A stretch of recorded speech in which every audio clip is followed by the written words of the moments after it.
Ada di tengah-tengah kita, lebih utama dari segala sesuatu.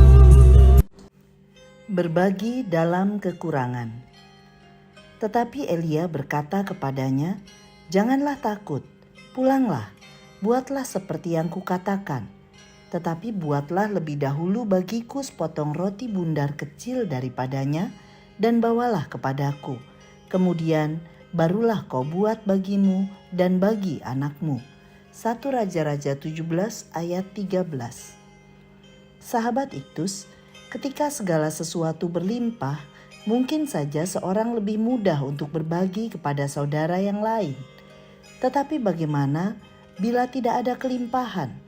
Malahan yang ada adalah fakta menghadapi kekurangan atau berada dalam keadaan yang sulit karena sudah tidak memiliki apa-apa lagi untuk berbagi.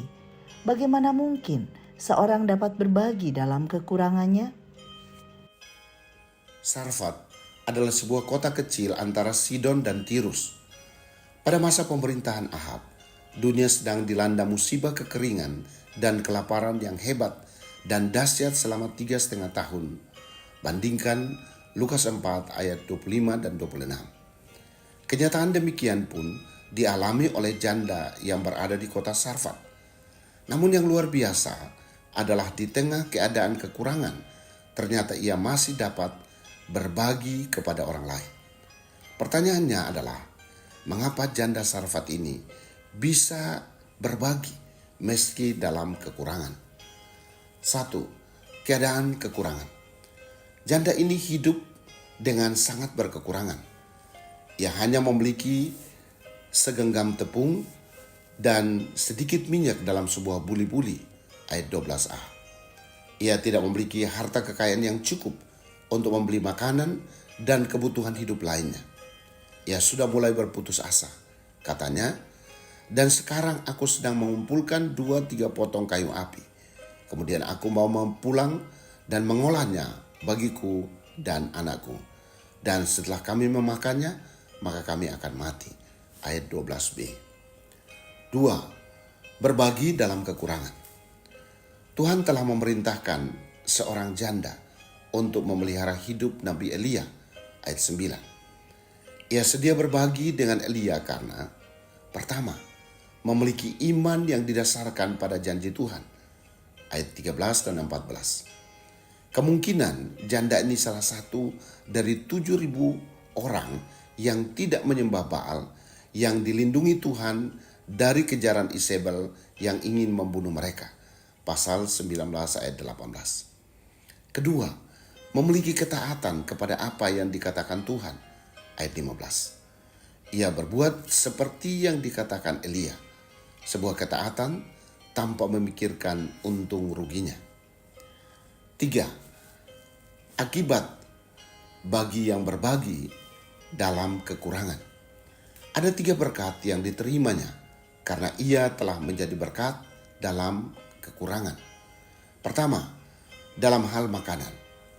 Ayat 15 bagian B, ia dipelihara oleh Tuhan melalui sebuah mujizat. Segenggam tepung dan sedikit minyak dalam sebuah buli-buli tidak pernah habis. Kedua, kebutuhan hidup jangka panjang tercukupi. Dalam kurun waktu yang ditentukan Tuhan, ia dipelihara kebutuhan hidupnya. Ketiga, anaknya perempuan yang semata wayang dibangkitkan dari kematian oleh Tuhan melalui Nabi Elia. Ayat 23. Sahabat Iktus yang dikasihi Tuhan, dalam keadaan seperti apa aku pada saat ini? Kekurangan atau kelimpahan? Kepada siapa aku harus berbagi dalam keadaan sulit seperti ini? Berkat apa yang disediakan Tuhan bila aku mau berbagi? Tuhan Yesus, aku sedang mengalami situasi yang sulit saat ini, dan aku merasa bahwa aku harus memperketat pemakaian keuanganku dari waktu ke waktu. Tetapi firman Tuhan hari ini berbicara tentang berbagi dalam kekurangan, dan aku mau taat. Aku menyadari ini adalah ujian iman agar aku tidak bersikap egois, tetapi mulai memikirkan bagaimana aku dapat berbagi kepada teman-teman lain. Aku menyadari bahwa dalam setiap berkat yang kuterima, Tuhan menitipkan padaku bagian untuk orang lain. Amin. Iman tercermin dari kepatuhanku kepada Tuhan untuk berbagi. Kristuslah yang harus ku beri.